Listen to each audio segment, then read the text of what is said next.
What's the biggest difference between making 7 figures and 8 figures? The Gold Coast's most successful electric skateboard inventor with orders from all around the world. You definitely need a good team around you, and definitely having someone who knows numbers or someone on your team who can forecast well so you can make best decisions. I just had this feeling I wanted to do something for myself. So instead of going back to the corporate world, I ended up just starting a lawn mowing business. That gave me the feeling of you can do anything. Casey Neistat has been a key person of influence to just expand the message of electric skateboards. Today he rides an Evolve. He does. He's got a couple of Evolves, but he still rides his boosted. He helps put e-skating on the map. Booster boards went out of business. As a competitor, what did that mean to you and Evolve?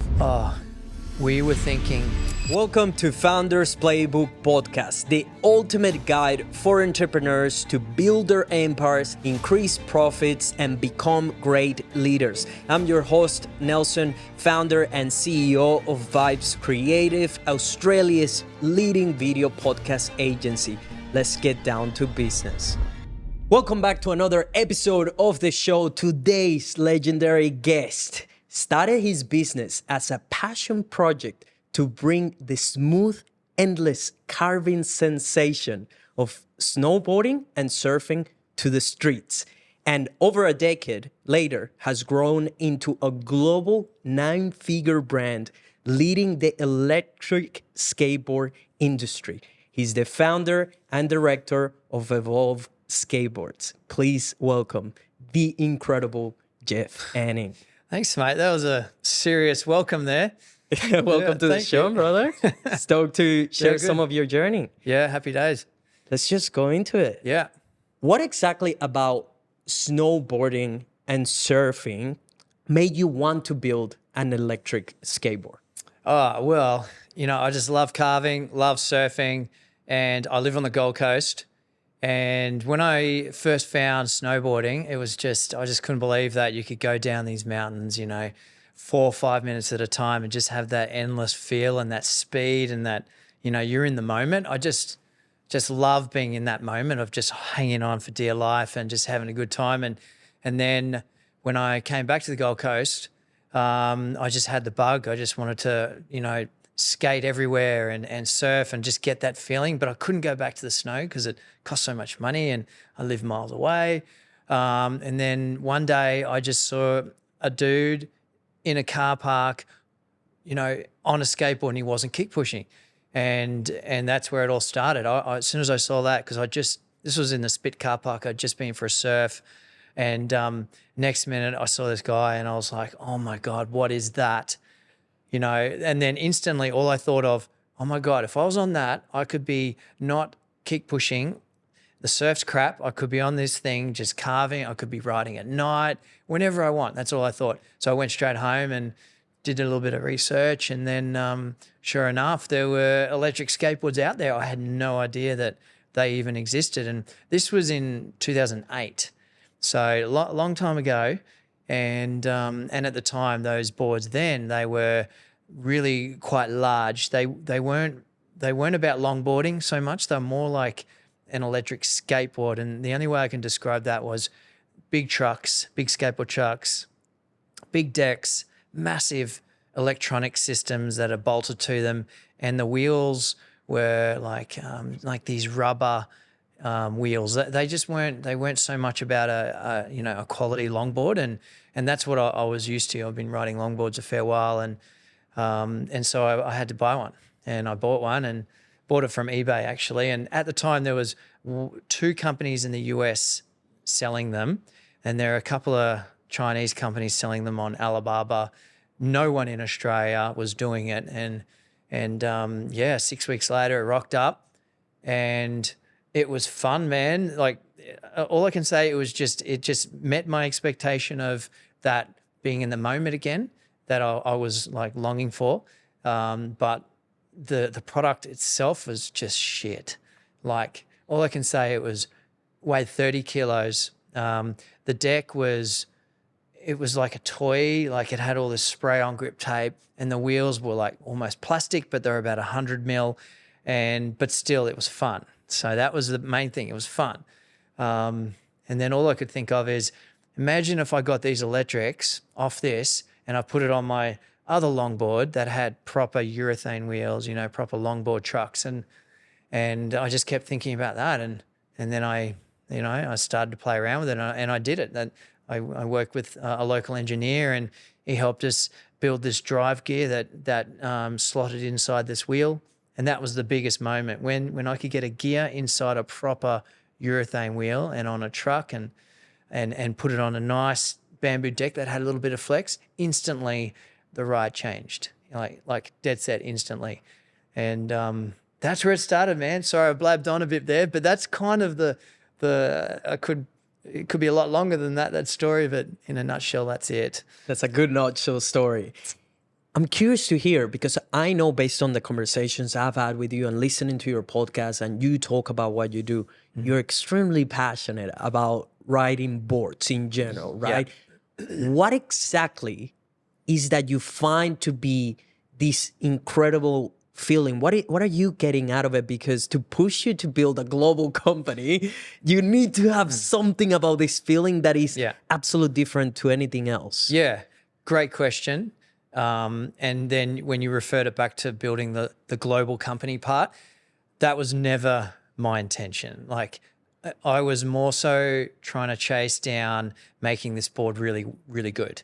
And the feeling that I get when I ride, it's hard to describe. Like, you know, you get to, when you're going down a mountain snowboarding or you find that perfect glassy wave and it's just exhilarating fun, that's kind of what you can get from an electric skateboard as well. And you're in the moment, you got a deep carve, you feel the wind in your face and you're just present. You know, sometimes your mind doesn't start wondering about stresses in life or whatever else. That's what I love about, you know, certain sports and you know, being in the moment like that. So having a tool that could sort of give me that feeling and I could use it anywhere, any time of the day was a great thing. So that's really it. It's always chasing that feeling in the moment, and that's what electric skateboarding does for me. And that's what we hear from all our customers around the world. Like so many stories that we've heard, and you go on these group rides and you meet all these different personalities and people and the community. It's great. Like you hear their stories and they just say similar things, and they might have been in a dark place somewhere, or they've gone through some whatever stresses in their life, and then they've found electric skateboarding and it's sort of helped them get through that. I think that's amazing. I love hearing stories like that.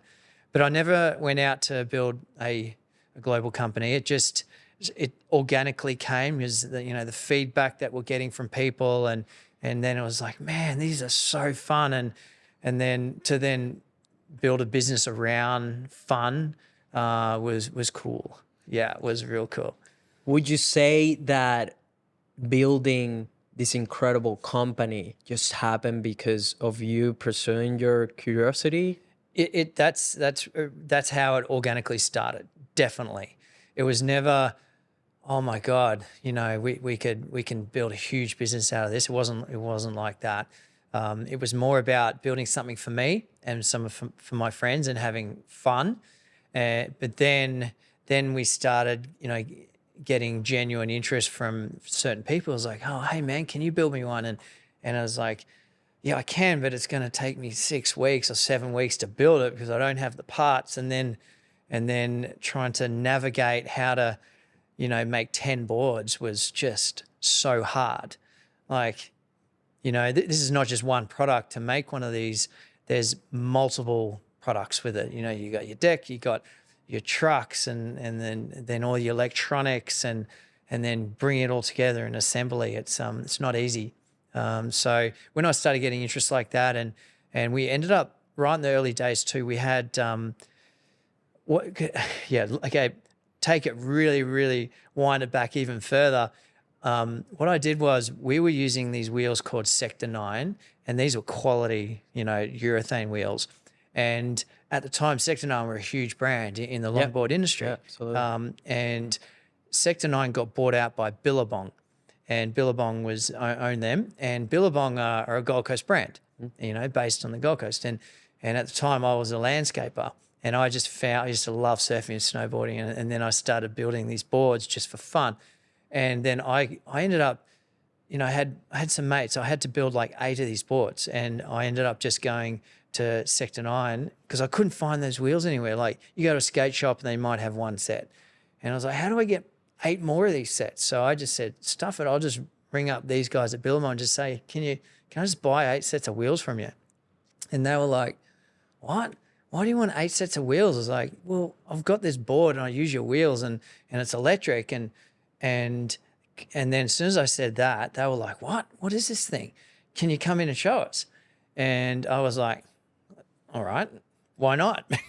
So here I am, this, bogan landscaper rocking up to this big sort of corporate company, and I didn't know. I was so green. I had no idea how sort of business works in that realm, and it was so cool to go in there. And so I met the brand manager and went into their department. And then they were controlling like 3 or 4 other brands in this area, and I was just like spun out. Wow, this is a new world.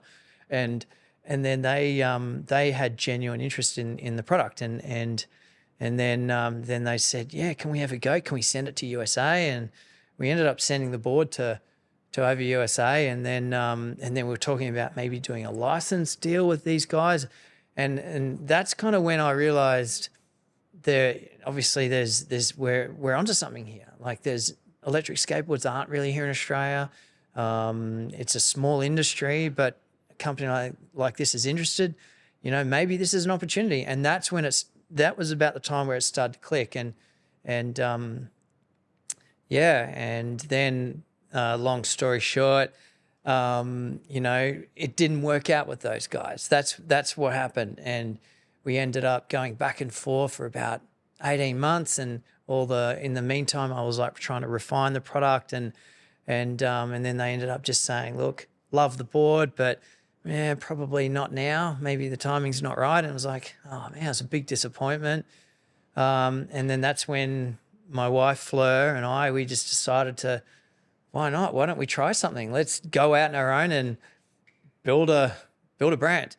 And that was it. So we just started to sell our house and put the funds into trying to create this product.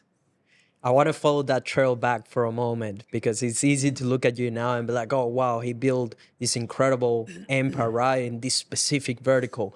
But before that, you were a landscaper. And even before that, you were in corporate. Oh, yeah. Yeah, that's true. Yeah, okay. I studied business. I got a human resource management degree.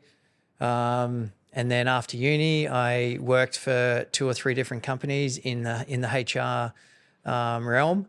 And I hated it so much. It just wasn't me. And I ended up getting fired from my job. I remember actually 2 of them.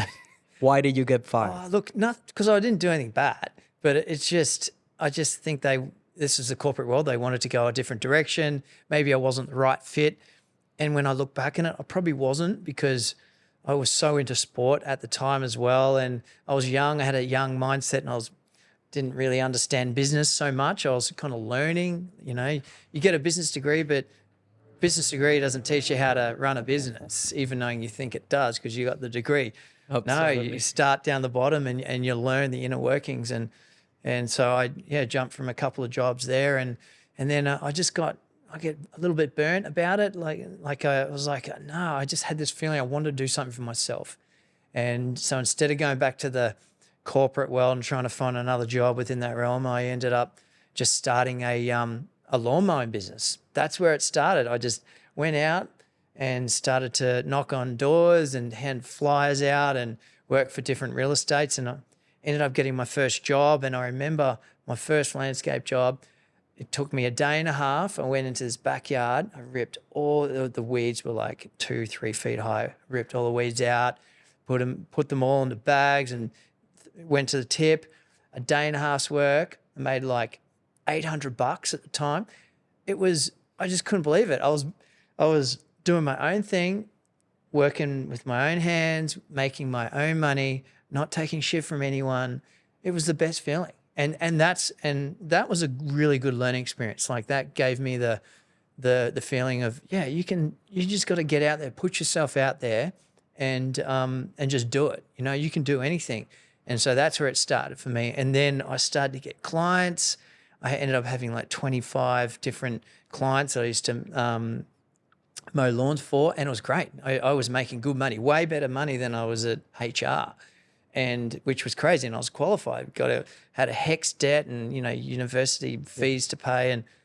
But then when I was always going to the tip, I was seeing the cool guys at the tip, and these were the guys who knew what they were doing. These are the landscapers who were like genuine guys who had teams of people, and then, you know, they were doing garden designs and paving and retainers, and that was a trade. So I ended up getting qualified. So I went to TAFE and I got my BSA license, and then my landscaping career went from lawn mowing business to then a proper landscape business, and I love that. I learned so much about business then, like quoting, dealing with people, and design, and being creative, and hard work. And, you know, it was the full package. I wore every single hat in that business: HR, business owner, estimating, materials, insurance, you know, invoicing.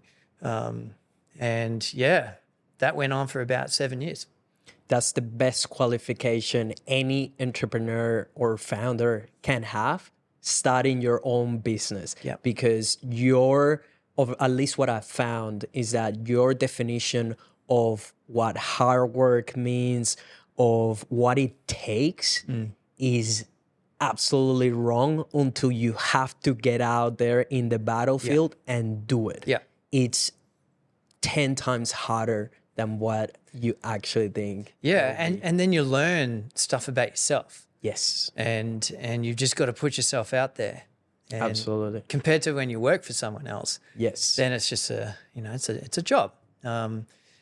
But yeah, such great times, such great memories for that. And, you know, I'll definitely do it all again. Like, you know, later years of life, I love getting outdoors and mowing lawns still, and just getting in and getting my hands dirty. And that's just who I am. I work hard, and yeah.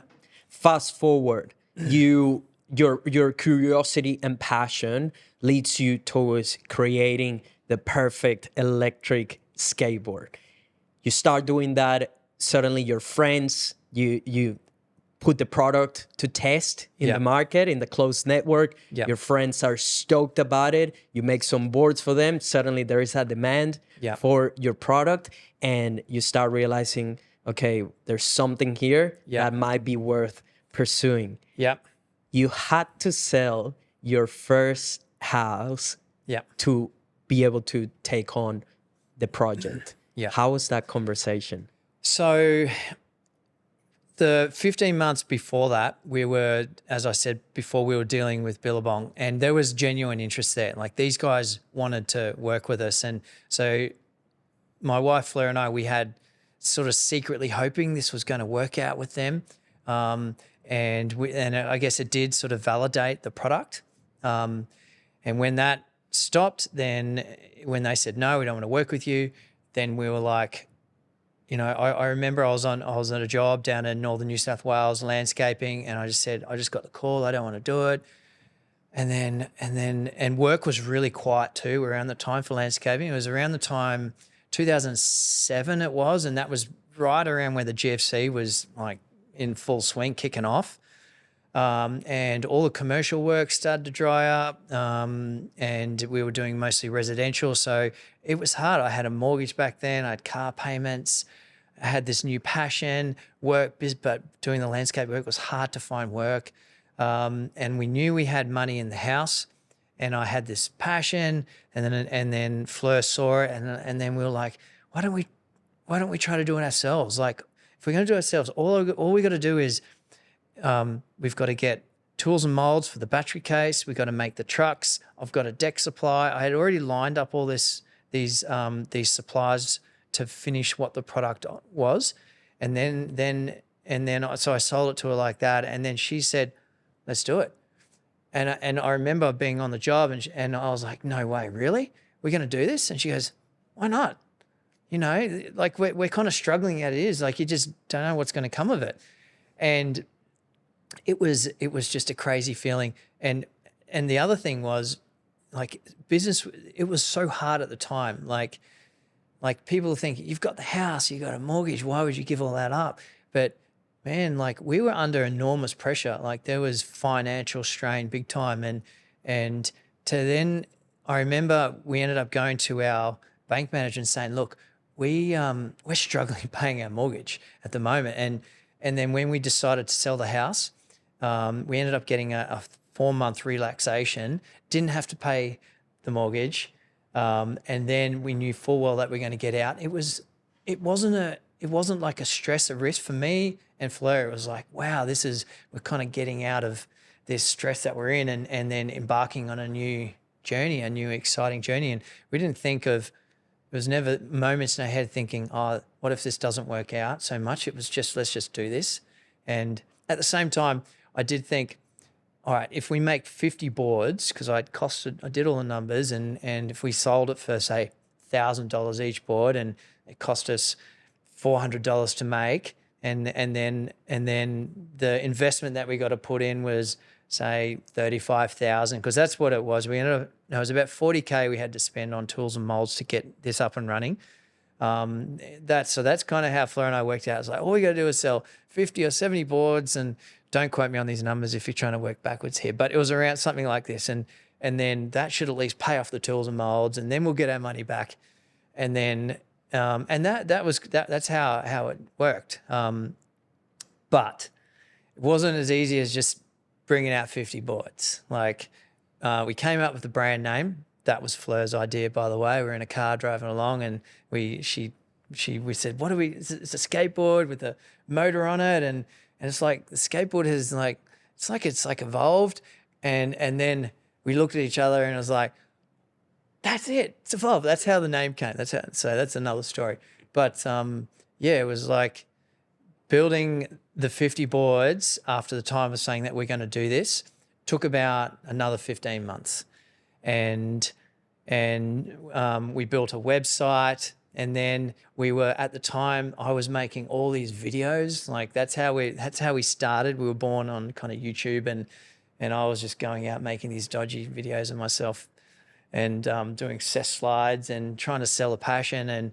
And the board was different at the time. That was our competitive advantage too. It was a proper longboard, had proper trucks, had urethane. It was a thin case, and it was a good looking board, and it carved like there was no tomorrow. So we sold that dream, sold the passion online, because that's what it was. It's just, we just love what we did. And then when we finally went live on the website, put them up, we sold 50 boards in about 2 weeks, which was crazy. Like, we couldn't believe it. The boards were selling. And then that's where the problem started. What was the first problem? First problem was dealing with like 15 different suppliers, like the deck factory, the plastics factory, the aluminium factory. And so we made all the molds, and that was fine. And that took a long time to make. And then I had to then find an electronics supplier to then use their electronics to fit into the casings that we had designed. So searching for the right suppliers was the hard thing. But the first major hurdle was the delay. Like, people had spent, this money with us, and we were 6 months behind the promise that we gave our customers. So just getting to the market was the first problem that we had. And then I ended up having to get them to market and not kill all our first order. I ended up flying over to China, met up with our electronics supplier, and they helped me assemble the first 50 boards. And so they just did help me out. They found a space for me. We had all the parts arrived at this location, and I went there in the middle of summer. Their uncle owned an English school, and So I had 2 weeks to build 50 boards, and it was on the 3rd floor of their school. There was a space. So they helped me out there. It was great. So I was there basically drilling holes in every board, assembling all the trucks from scratch. We built all the battery cases and installed all the batteries and electronics, and then pieced it all together and turned it into an electric skateboard on this 3rd floor of the school in the middle of summer with no aircon. And it was so hot up there. I just remember it was stinking with sweat. But what an experience, man. Like, I'd never been in China, didn't speak any of the local language, and these guys hardly spoke any English, but they treated me like family. They looked after me, and that was just an amazing experience in itself. But under enormous pressure to get these boards made. We got them made, and they had to be air freighted, so that was another huge cost. It cost $12,000, I think it was, at the time, to air freight all these boards. They went to Germany, USA, Australia, Korea, all these different locations. And I remember leaving, getting on the plane, just going, oh, I can't believe what just happened. I can't believe we just sent out 50 boards to all these locations. Got home, and then, might have taken about 3 or 4 days. The first board arrived in USA, our very first customer. First problem started on the first ride. Motor plate broke. First, and like, no way did I ever account for this happening. Like, this, you're in manufacturing, you build something from scratch. I had no idea really what I was doing, but we made the product to spec. But then, unfortunately, we had some material problems in some of the components that we made. And yeah, man, we had multiple motor plates break. They loved the board. It was sick. But then we had to like deal with this of like, how are we going to get ourselves out of this? And so then we didn't have enough spare parts as well. That's another thing you don't account for. So you're learning on the fly, and you're learning how to deal with customer service, manufacturing, after sales support. And it was crazy. So that's where the big learning curves quickly came in. And then especially around manufacturing, how to build a product that doesn't break. So, man, our whole business over the next 18 months, when we saw multiple things go wrong, and we just had to make the product better. And that's you just had to do it. So we ended up canning all our suppliers, everyone. We just changed all our suppliers, and we changed our manufacturing techniques, and we started doing CNC and trying to build the product as robust as possible. And in the meantime, we had such a loyal sort of fan base, supporting us through this time. And it was a big learning curve, how to run a business from international, from manufacturing to then what it takes to deal with the customer, something we weren't used to. And it was only done by myself and my wife, and then I had one other person who was helping us with some packing. So yeah, I wore every hat in the beginning.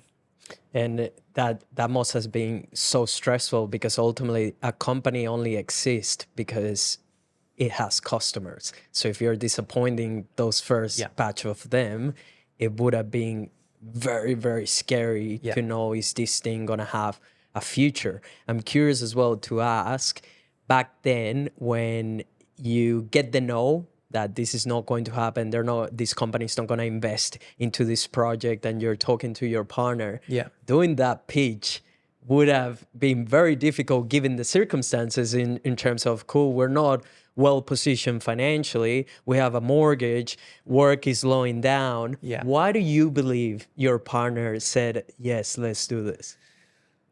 That's a great question. I wish she was here to sort of answer that. I mean, she knows that I guess I am passionate about certain things, and when I get my mind to it, I stick to it. And yeah, I think maybe she just believed me. I think that's what it was. Like, she knew about the backstory. She was there when we're dealing with Billabong and all that, and and how fun the product was. And I guess she took the punt as well. We were both under a lot of stress too, you know, with where things were at with my business, and so it was a good feeling. Like, as much as it is a risk selling a house, like, I can't describe the feeling of having no mortgage. Like, at the time too, even knowing I was taking the money out and putting it into something else, it wasn't a lot. It was all our money at the end of the day, but not having to be in this jail of being stuck, and had this raw, free feeling, and embarking on this new journey was just, it was exciting and was crazy. So I guess that really helped the early beginnings of Evolve, and still to this day, I can't, forget the early adopters of Evolve and how raw it was, and I guess the better word for it, the grassroots, of where we started and where we came from. And so that's something I try to still always think about to this day, 15 years later, with our marketing team, when we're test writing product. It can't always be about beautiful stuff. It's not always about that. Like, I want it to be, I still want to have that raw, fun, passionate element to what Evolve has been about. And so we definitely always like to still use our iPhone and just film the little moments in the moment. And that's that's where we started. And so, Fleur, my wife, thank you. Shout out to Fleur. Yeah. I would love to have you on the podcast to tell your story too. Yeah. You mentioned the delayed aspect to it. That was one of the biggest challenges to overcome. You even saying that gives me kind of goosebumps, because I'm always on my team with speed. Yeah. Speed, I believe, is one of the biggest advantages we have right now with our own company, but also that is one of the biggest levers that we can pull in order to get us to where we're trying to go. Mm-hmm. As fast as humanly possible. Yeah. And the speed across everything, from delivery to satisfaction, to communication, to client experience, to a better product. Yeah. How can we do everything faster? I'm always questioning everything. I'm always asking, how do we do that faster? Why is it taking too long? And I'm relentless in the pursuit of speed. So even hearing you talking about that, like that kind of delay to get your product that this is the absolute best product, and not being able to get it in the hands of the customers as fast, that would have been a nightmare. Oh, absolute nightmare. And 15 years later, we still have it. Yeah. Just saying. Yeah. That's manufacturing for you. In our business anyway. Yep. Nothing is easy to make. And there's always little curveballs that sort of get presented to us. Recently we've, released a new product, and the demand has been high, which is great, which is exciting for us. But then getting it out the door has been slower than we wanted, and that creates stress and customer service issues. And so, man, I hear you about trying to get it as fast as you can, because it helps your brand. And we always like to, if we release a product, keeping the wait times to a minimum. We've had a few really successful launches like that, where we have your marketing campaign and then bang, it's live on the website. Oh shit, we're delivering next week. I mean, that's the best campaign that you can do. And we've had that a few times. But manufacturing is not easy. That's for sure. Absolutely. And there's a good strategic point to be made as well about having things like a waiting list, but it has to be intentional. It's not really because you can't deliver on the promise. You're actively creating that type of hunger for what you have to offer, whether it's a product or a service, just like Rolex do, right? You can't just go and get a Rolex. You have to put on your name, show the interest. So I always see how there is a good argument to be made as well for things like creating that demand and that feeling that, oh, you just can't get the product today. You have to join the waiting list, and it works really well with human nature of but I want it now, right? Yeah. I want it now. Yeah, I know. It's crazy to think, like, especially the last couple of years, where post-COVID times and everyone's really watching what they spend and how they spend their money and looking for different bargains and it's crazy to think that there's still products out there people willing to put their money down and wait 5-6 weeks for. Is that what Rolex do? Yes. So if you go to a Rolex store and you tell them any model, hey, can I buy a Submariner or a Datejust? They will tell you, we don't sell them.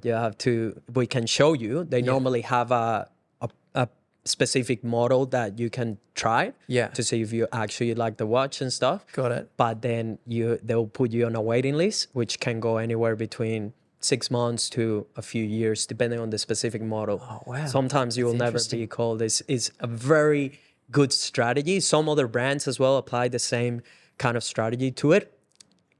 Every so often, though, you can get lucky in terms of if you ask for a specific model, they might have a different variation in stock because maybe someone ordered and they didn't end up actually coming to pick up the watch or something. And once they call you, so let's say that you put your name down and they call you in 6 months and they say, hey, we have the watch. Yeah. You have 48 hours to go pick it up. Oh, if you don't pick it up, do you have to pay in advance? No, you don't have to put deposit or anything. Okay. But once they call you, you have to go and get it within 48 hours. Otherwise, they move to the next person. So very interesting tactic to create that. Definitely. Really good brand following too to be able to be on the waiting list for that long. And obviously wait. the kind of, like that's their big leverage is the brand, right? That's the only reason why they get away with it as well is because it's Rolex. Yeah. Right? Different to Rolex. anyone else. Hey, real quick, if you're a founder, CEO, or business owner looking to build a personal brand, become a thought leader in your space, and attract premium leads, our viral video podcast systems can help. Book a call with the link in the show notes to speak with my viral podcast team today. Now back to the episode. You talked about initially when you were up and coming, your competitive advantage. In 2020, arguably your biggest competitor and industry leader, Booster Boards, went out of business. Oh, yeah. Why did that happen and what did that mean to Evolve? Yeah, okay. So Boosted was a great brand, great product. And when they came on board and hit the market, and it was around 2013, I think it was, they really helped put electric skateboarding on the map. They had a Silicon Valley guys and they ended up getting some really good influencers on board. And they were the first to bring the dual motor to the electric skateboard, whereas our product before they come along, it was a single motor and it was a big motor and wasn't very powerful, but still a great ride. But when these guys came on board, they refined it even further and it looked sexy, their product, it was sleek and they worked with the guys that loaded longboards, great guys. I know all those guys as well. And so they were great for the industry and they really helped grow the sport. I guess they were considered the Apple of electric skateboarding at the time. And then when they sort of came through, because actually the other thing is they were born on Kickstarter. So that Kickstarter really, again, helped get the word out there. After they came to the market, there must have been 4 or 5 other brands really quickly in a short period of time, in 2 or 3 years, I think it was. A bunch of different ones went to Kickstarter, trying to copy Boosted in the same sort of model and getting their products out there, and it worked. The Western market, the Western game for e-boards was going off, and it was great. Different. This company over here offers something different. This Boosted offers something different. Evolve, we do our thing. So everyone was pushing each other, and there was a lot of content being made around it. So e-boarding was just going like this. Boosted also were the typical Silicon Valley company where they did get a lot of investment as well.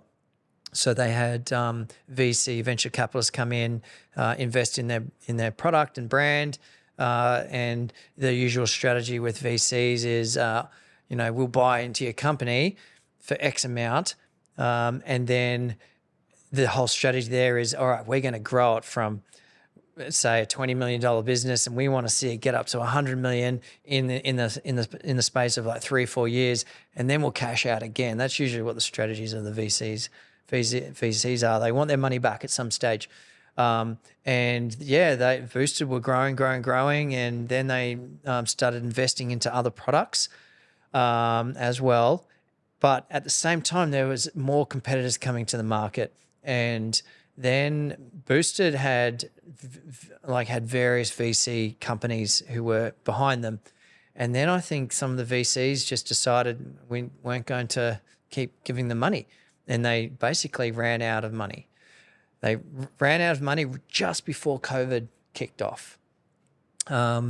And I can't say exactly, I wasn't on the Boosted team. I can't say exactly the reason why it all happened. Some people say, they started putting too much time into products that weren't on their skateboard because they brought this scooter out. And, it was a great product for the scooter, and scooters were going nuts at the time too.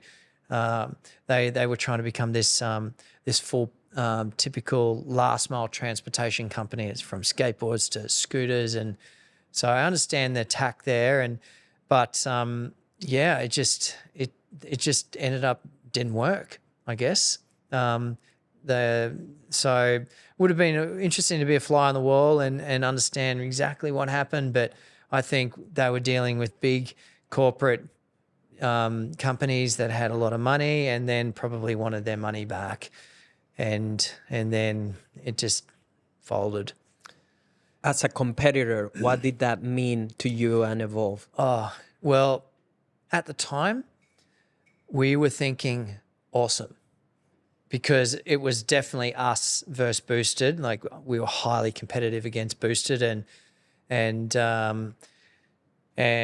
yes, so we were thinking, great, we're going to take all their customers. And we also, they were definitely a huge competitor of ours, because they were in the wholesale part of, selling boards as well. It wasn't just an online business. They were successful online, but they also got a lot of revenue from dealing with retailers, and we also sell into retailers and so online, and that's why we considered them as a true competitor of ours. But when they left, that's the first thing we thought, yep, this is good for us. And it happened just before COVID. When COVID kicked off, crazy times around the world, everyone got locked down, and we thought that was going to be it. Like, we didn't know what was going to happen with our business. And we ended up, like all sporting goods, everyone was focusing on mental health and trying to get outdoors, and governments were handing all these dollars out, and people could start taking money from their super accounts, and everyone had this excess time and looking online and investing in stuff that makes them feel good. And so I know I've diverted a little bit here from the Boosted, but it sort of does relate to Boosted. But yeah, it was a crazy time. And we went from say our revenue was here, like within the space of, 6 months, it just went nuts. Like everyone, we just saw sales, just every market we're in, like US, UK, all through Europe, Australia, even New Zealand, everyone just started buying our boards, and plus buying other stuff that they love as well. So it was a crazy time.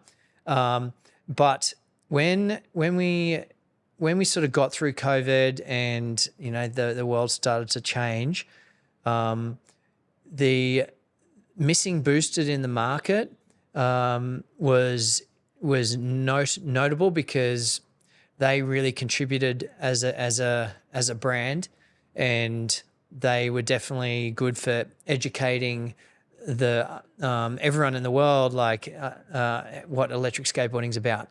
And they were contributing to making really good content, getting the word out there about electric skateboarding, how good it is. So at the time I thought they were, this was the best thing.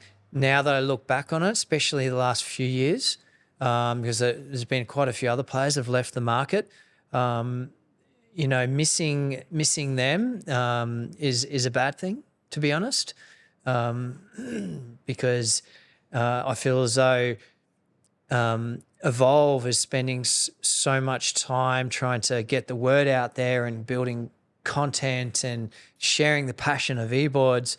And there's not a lot of other companies out there who are genuinely trying to push it like that, whereas that's what Boosted were doing. Now there's a lot of just smaller companies and a lot of sort of Eastern companies who are trying to copy some of the past players, but not really contributing to the industry so much in terms of brand building and to the sport. So they've left a bit of a hole, and now they were really good for that. As much as they were a competitor, I guess it was contributing to like the whole industry as such.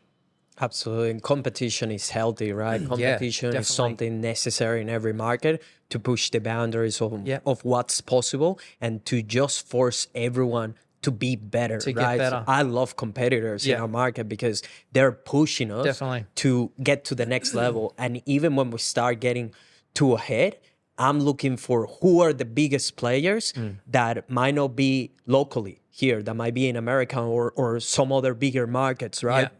Because that competition is going to help us elevate to a higher standard, right? And we set up the standard as well for other people. If you even want to compete, you better fucking level up. Otherwise, you're going to be left behind, right? Yeah, well, that's what happened in Eastgate, man. Like, it was a golden years from 2013 to 2019-20.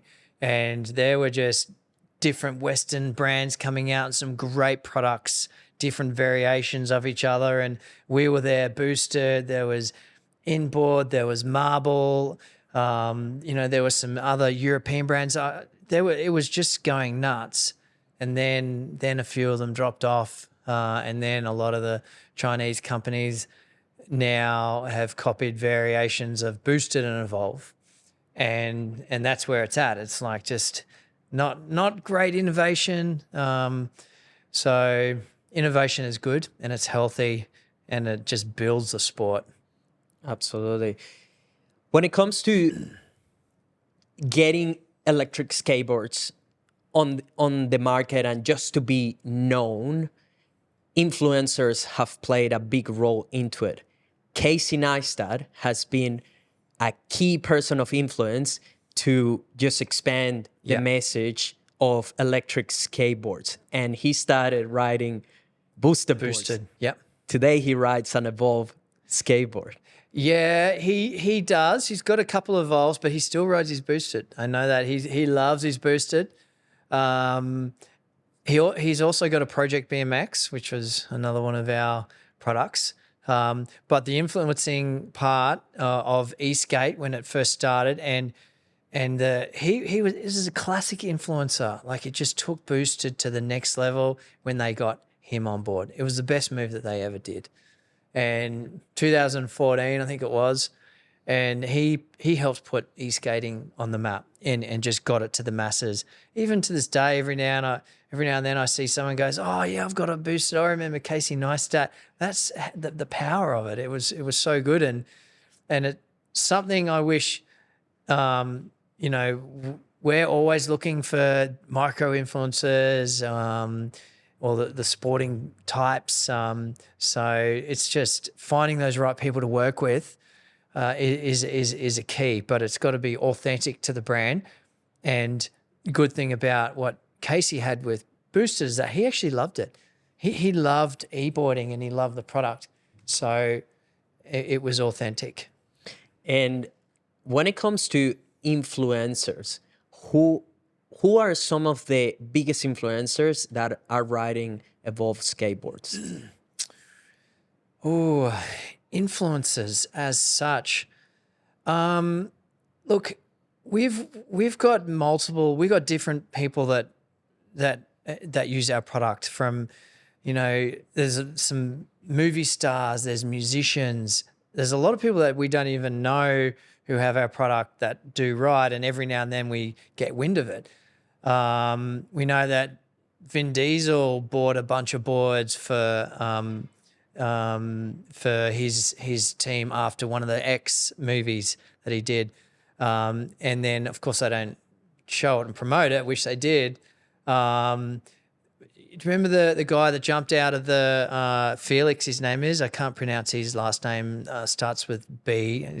He's European guy. He worked for Red Bull. He jumped out of the stratosphere. Amazing stunt. This guy's a legend. Yeah, I remember. Yeah, he's got a couple of our boards at the time. We've got a couple of fans at Evolve. There's a few band members, and one guy that's just recently who pops up in my mind, Brett Guritz. He's a bit of a legend. He was in the band Bad Religion. I used to follow them years ago when I was a teenager, and now he's a record label owner, and he's just such a cool dude, successful guy, and he's flies the Evolve flag, and he buys boards and sends it to a lot of his famous bands that he sponsors and all that, has on his team. But in terms of other big influencer types, I can't really say off the top of my head here at the moment. Like there's just like a plethora of different riders out there, and we're always trying to connect with them. And then they tag us on social media, and then it's like, and then we reach out to them. And Red Foo's one who recently, I saw it. Oh, how cool is he? He's very authentic. Oh, yeah, legend. I just love seeing them in the wild. Like, you go for a ride, you're in this weird place somewhere, and next minute you see like a guy riding your product down the road. That makes me feel so good. Like if you have a shit day, you had a shit week, and then whatever it is, whatever's going on, and then you just sit there, next minute you just see someone just in the moment having fun. And then it's like, that's what it's about. That's what it's about. And Fleur and I were at Brekkie the other week. We're down at Burleigh, having bacon, eggs, and coffee right on the beach there. And then next minute we see this family. There's like people everywhere. And it's like, quick, look at this. And then there was like the mum, the dad, the two kids, and they were like probably 10 or 12. There's a whole family of 4 riding Evolve boards, and they were just cruising along, and it's wicked. Who has been the most important person that has helped you build an 8-figure global brand? Look, I don't know about a single person as such. There's a few key people that have been through the journey. And there, I would say Jason, he was on the Evolve team for a long time when he first started. He definitely had a lot of help with us building the processes of the business, working on the numbers. And so Jace, he was a big part. Obviously my wife, Fleur, Trav, helping us with on the sales front. He came on and took over a lot of the wholesale and dealing with distributors. I can't say a specific one person. There's also been times where I've had like mentoring from some of our accountants at BDO.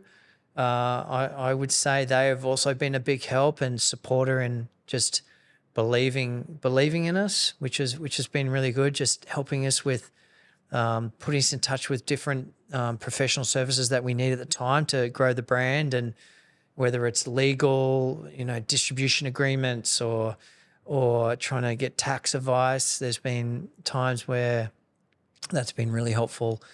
So no one in particular, but there's some standouts that sort of stand out along the way. How would you describe Jeff Anning?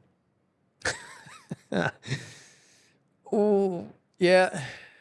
I don't really like talking about myself like that, but I guess, I'm competitive and passionate they're two words that do come to mind, and I guess I can be a little bit relentless sometimes. I probably piss a few people off along the way, where that's what happens when you're a business owner. You get what you want, and you just keep sort of honing in on it. Yeah, you should ask some of the people that have worked for us, maybe past employees. I'm sure they will have something good to say. Truth. In fact, speaking of that, I have here some description of some of your team members. So I'm just gonna share them. Super passionate. He actually fucking loves it. Focused. Relentlessly driven. For him, it's all about the way the board rides. One of the most competitive guys I have ever met. Hates when people are doing better than him. He backs himself. His ideas are always the best ones until they're not. That's a good one. This whole skate thing is all he likes. Skateboards is all he talks about. In dates, picking up the kids, and everything else. He's an aspiring DJ. After more than a decade in business, he keeps saying we're only getting started. Yeah, I've said that a few times. That's true.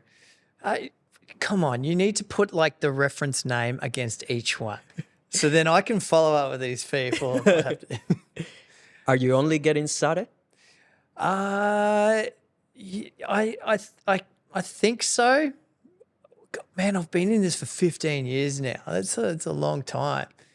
And yeah, I think so. The product's never perfect. I'm still learning. I'm still learning about myself, which keeps me on my toes and important. And yeah, definitely when we're coming out with a new product, something different, yeah, it definitely drives me more. We've got a couple things happening in the next couple of weeks, so stay tuned. Yeah.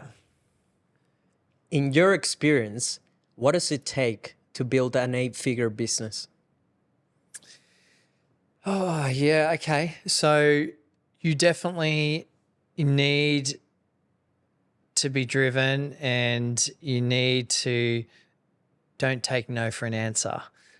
You need to be able to just take a few punches and deliver some punches of yourself. Don't be scared to ask the question, and don't accept no for an answer. I said that before, but you've got to, you just need, sometimes you do need to be a squeaky wheel, and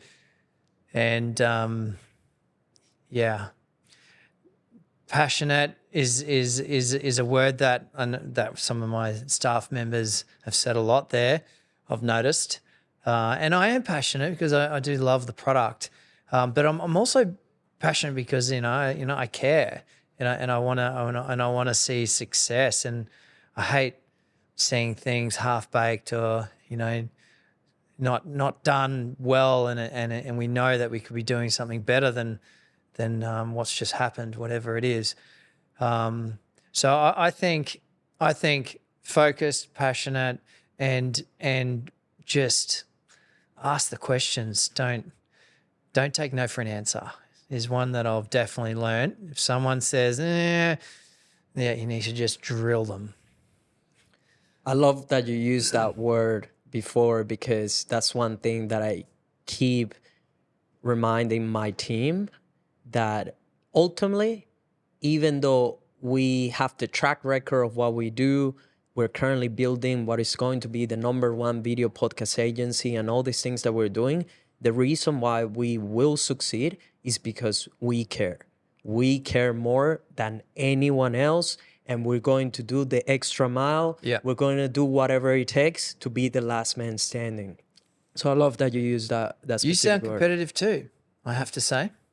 Absolutely. Is that what some of your staff members also say?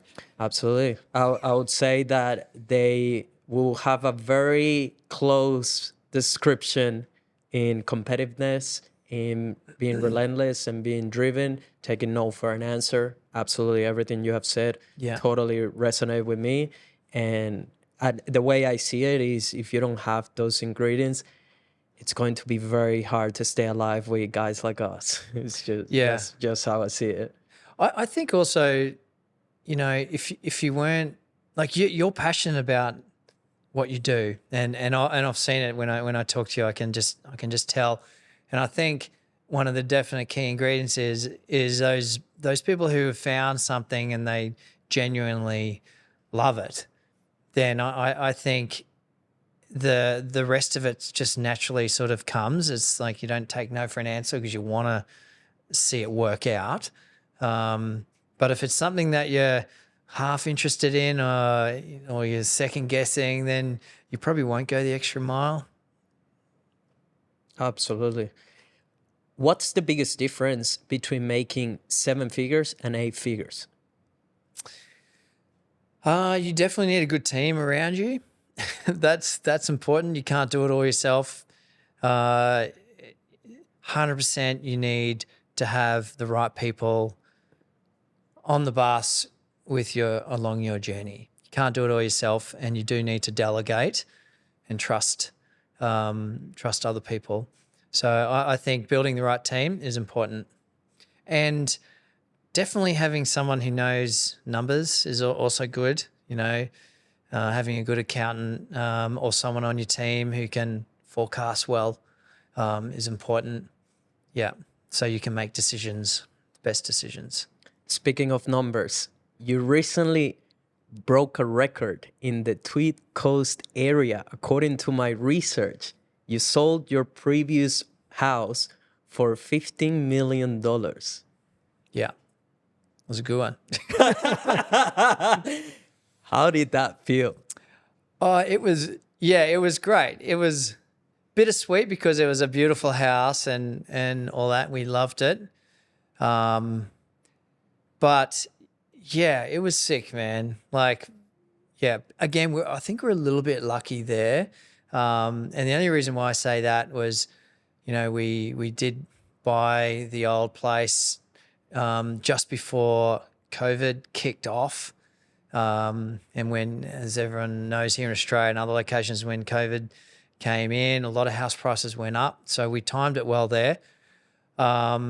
And yeah, it was a good feeling. We've had a few little successes. I mean, Evolve's been great and learning a lot about business, but we've also had some success outside of Evolve through, you know, I guess real estate. Like we've built a couple of houses now and we've sold at the right time and yeah, we love doing that. So I guess we've got a bit of a developers thing going on here. I wouldn't say, you know, like, you know, building big things, but just more, we've done a few houses and we've dabbled there and I love that part too. So, yeah, we sold that place and I think we're going to do another project again soon. So, watch this space. Not to this level though. That was a bit of a risk. Like it was a tough project, but yeah, it paid off. Was it hard to do that kind of negotiation at that level, or was it a fairly quick process once you decided, okay, we're selling? It was a tough one because where the house was in Cabarita Beach, it was a sleepy little surf town, but the house was an amazing position. So we and it was a great build quality, amazing position, great build quality on the beach, but small little sleepy surf town with house price numbers never been, you know, much lower. So we did set a record in the Tweed Coast as well. But yeah, I guess it was an interesting one. Like we timed it well, and the process, it did happen pretty quick. The hardest thing going against us was trying to find the right buyer who could understand that what it's worth. I mean, a house is only what it's worth what you're willing to pay for it when it sort of gets to that level. Like we know what it costs to make, but what at the end of the day, what is someone willing to pay for it? That was the hardest bit trying to work out because we didn't actually know what it was worth. Like we knew it was worth more than what we paid, but so that was the challenge, trying to get the right buyer, the emotional buyer, and yeah, I guess we did get lucky. In ways, we kind of think that it could have been more because if you compare to other locations, but it's Cabarita, Tweed Coast. It's not like Byron or, Hedges Ave. So that was sort of going against us a little bit. So that was the hardest bit, was selling the area. After having success in business, obviously, yeah, as you have mentioned now, you have grown, let's say, a property portfolio. Do you always go for buying, living in it, and then selling it, or are you buying other properties? How are you diversifying wealth and growing wealth? Yeah, I mean, you need to, from Cabarita, moving there, you definitely can't have all your eggs in one basket. So we're living in a house now that's nice and which we really like, but we plan to turn that into like a 4 or 5 year project. We want to, because the great thing about, when you have your house and sell it, you don't get taxed on it, providing you don't have other things going on. But generally there's no, there's no tax on it, which is great. It's like tax-free money. Unlike if you sell a business, you get taxed and crap. Yes. But selling your house and you make a capital gain, you don't get taxed. So that's really good. So yeah, that's our plan. 4 or 5 years at this place. We want to put our own creativity mark on it. So that's one. At our business where we work, we own that factory as well, which is good. And then you need to spread your risk. This section is called this or that. So you just have to answer this or that. Okay. Tea or coffee? Coffee, definitely. Sushi or steak? Steak. Expert or jack of all trades? Jack of all trades. Product or service business? Product. CEO or founder? Founder. Instagram or TikTok? Instagram. Instagram or YouTube? Instagram. Photos or videos? Videos. Short form or long form video content? Man, these are hard questions. Because I said Instagram, I'd say short. Newsletters or podcasting? Newsletters. That one hurt, Jeff. I know. That one hurt. Organic or paid content? Organic. Building a talent or hiring a talent? Building. A talent at a high price tag or multiple C talent? These are hard questions. Depending on what stage of business you're at, maybe. I would say high price. Stoke or GTR? GTR. GTR bamboo or carbon? Carbon. GTR street or all-terrain? All-terrain. GTR or Diablo? Diablo. Diablo or Renegade? Diablo. Property investing or shares? Property. Commercial or residential property? Residential. Property investing or crypto? Property. Property investing or acquiring businesses? Property. Building a business or buying a business? Building. It's because that's all I know.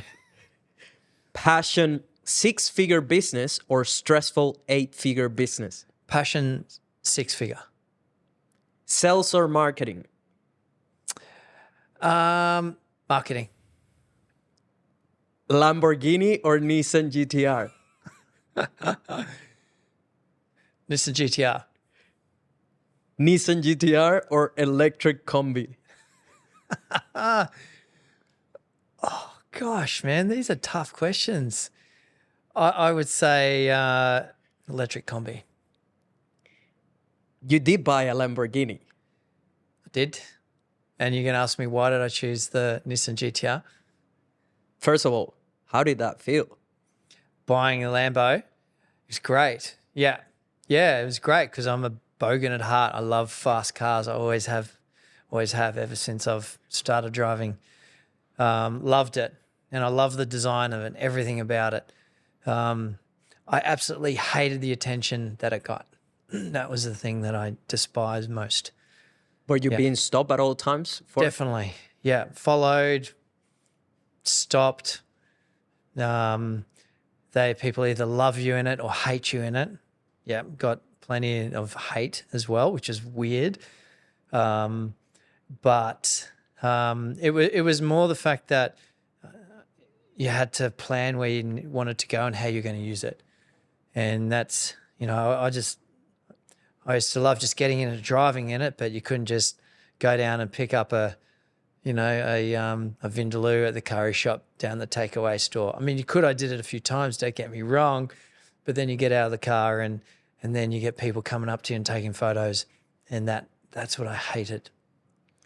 But the GTR, though, it's sick. Yeah. Because I can go anywhere in it, and then I get still the same amount of attention. People just giving you the shackers and you don't have to be so precious about it. But the combi though, that's different. Oh man, you just get smiles everywhere you go, from people on mopeds through to old people in Daihatsu charades to guys in other rad cars. It's cool. It's just a weird mix of appreciation. I like that.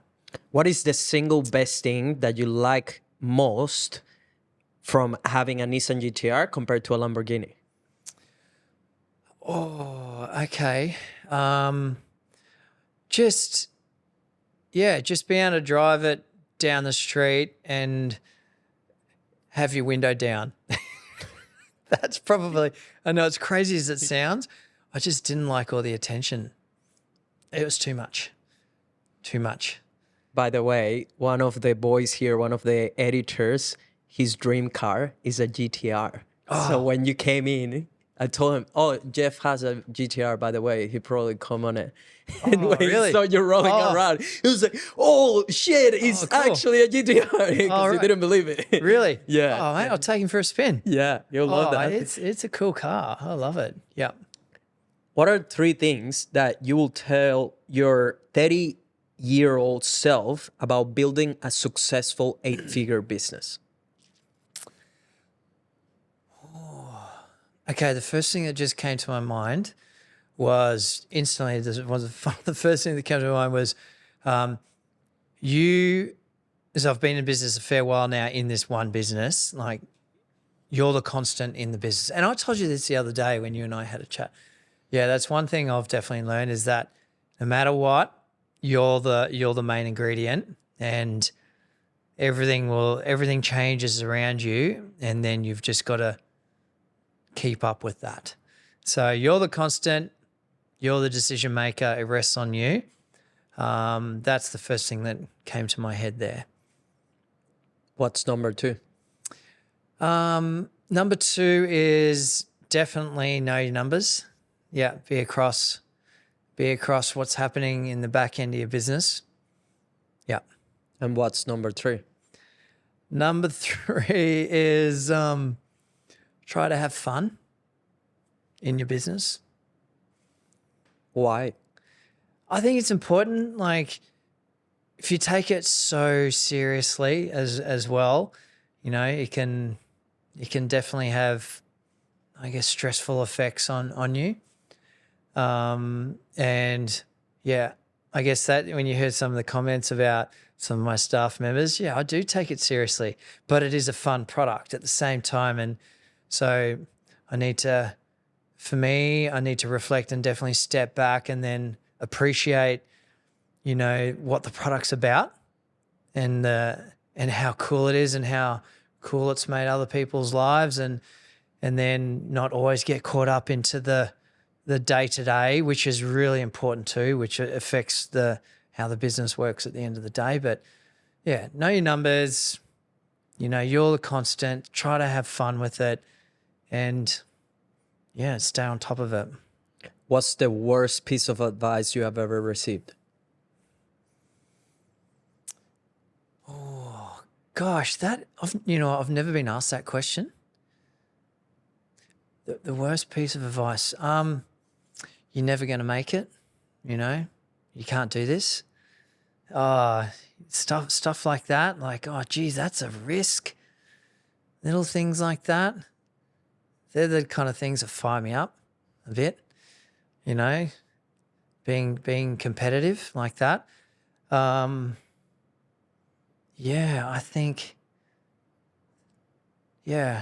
stuff like that. Like, just also trusting your gut.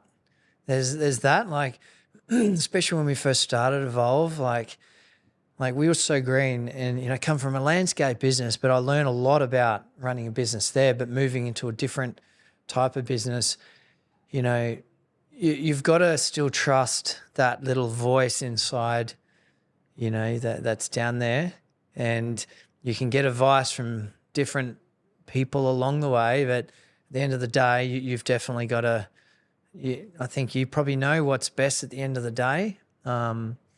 So trust that gut, and not everyone's always right. You're in control, but it's good to get advice from different people, but you're the one who knows your business the best. What is the best piece of advice you have ever received? Trust your gut is one. And try to, get the right person on the right bus. If you find an opportunity, try to get that person to get on your team, even if you don't have the position for them right at the time. There's definitely that.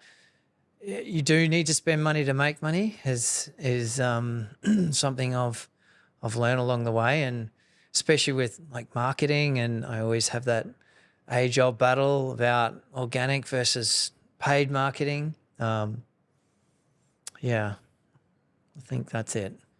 Jeff, almost 5 years ago, I was living in the basement of one of my best mates, Maddie, which actually created this connection.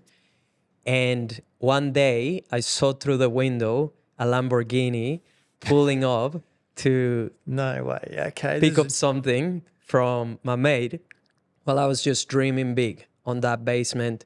And I remember looking at the car and just thinking, that is freaking awesome. How the fuck do I get one? Oh, that's cool, man. Yeah. A little bit later, after that, I went to Evolve HQ for the very first time. And as soon as I stood up in front of that building, I just got that feeling that something great was happening in there, that something incredible was being built. Yeah. And I just thought to myself, I need to build something great. That's cool. Just like this in my own way. That's really cool, man.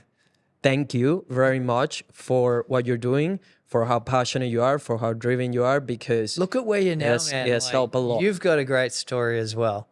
How did you learn English in a matter of years? I want to know that.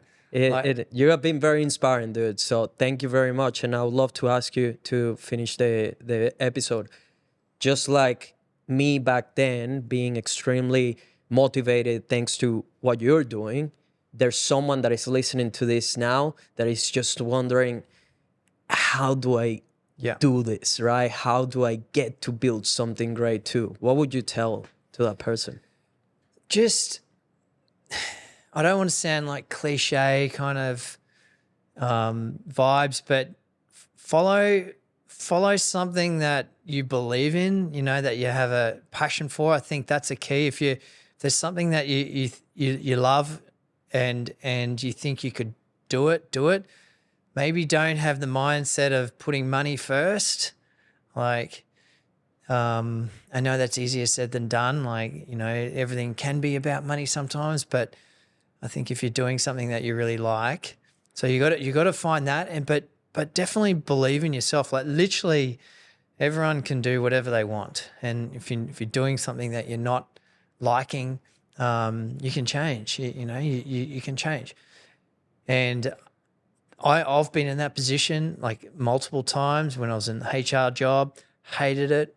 I was qualified at it, hated it, and I probably wasn't great at it. And I got fired from it, and I did something different, and I ended up doing something that I liked, so I did it pretty well. And then the e-skate came along, and then I just worked it out, but it wasn't from the intention of to make a whole heap of money at the start. It just ended up moving then down that direction, and then we were like, oh shit, we're in the thick of things now. We've got to keep it going. Got to keep the ball rolling. So that's my advice. What about you? Tell me what do you think? What's your advice? My advice is right now, I'm just in the middle of war, I'm just in the battlefield. I'm here just building work mode. Yep. And what I keep coming back to and what I keep seeing, especially in a country like Australia where most things are handed and taken for granted. Yeah. I just think that if you work just a bit harder than everyone else, almost anything you want, you can get. And I'm the living proof of that, just 100%. like you are. So most people don't want to promote these days hard work. Yeah. I'm the opposite. I think you should work as hard as humanly possible, especially if you're young. If you are in your 30s, I have nothing to lose. I have everything to gain. I don't care about anything other than winning, being at the top, building an empire, a legacy, providing for the people I care the most about, and showing people like my young self, dude, anything is possible. You're literally in full control of crafting reality however you wanted it to be. That's sick, man. I think when you mentioned about the age there, I think 30s is a really interesting age to like really come of age and really know what you want. Like in your 20s, you're just working it out. You're not sure what you like and what you don't like. But yeah, it was 30 when I really started, things really started to kick off. So I guess we were a similar age, man. Yeah. About then. And when you said about the war, I love that. That's cool. I know when we bring products out, I'm always like, no, we're just going to destroy these guys on this level. And we got our war room at work, which is our boardroom, and that's where we discuss everything. I love that room, by the way. As soon as I step in, I'm like, I need to have one of these. This is fucking awesome. It really gives you that strategic kind of planning essence to it, and really feeling like, fuck, we're going to war, we're going into battle. And the way I see it every day, we're competing for everything, for clients, for views, for engagement, with pay marketing, for revenue, for having the best studio, for having the best friends, for having the best partner. Everyone is out there taking what you have or wanting exactly what you want. Yeah. So it's up to you to make a decision if you're actually going to put up the fight for it and ultimately be the last man standing. That's all I care about. I will just outlast every single person in what we're doing, just like you have done it for over 10 years now, which is incredibly awesome to watch. Jeff, where can people find you and find Evolve? Well, Evolve Skateboards, rideevolve.com or rideevolve.com.au. That's our website. Jump on our Instagram, Evolve Skateboards. Got a YouTube channel. Go check it out. Yeah, that's it. All the links will be down below. As usual, if you want us to continue to get guests of this caliber, show some support, leave some comments, just subscribe, share it with a friend if you find it valuable, and let us know what you thought of it. You can find all the links down below. I'll see you on the next episode. Good vibes for everyone. Hey legends, my goal with Founders Playbook is to help 1 million entrepreneurs build successful personal brands and businesses so that they can increase their impact and profits. You can support the mission by simply sharing the podcast with other founders and entrepreneurs. Leave a 5-star review on Apple Podcasts and Spotify, and follow us on social media. Let's get to work.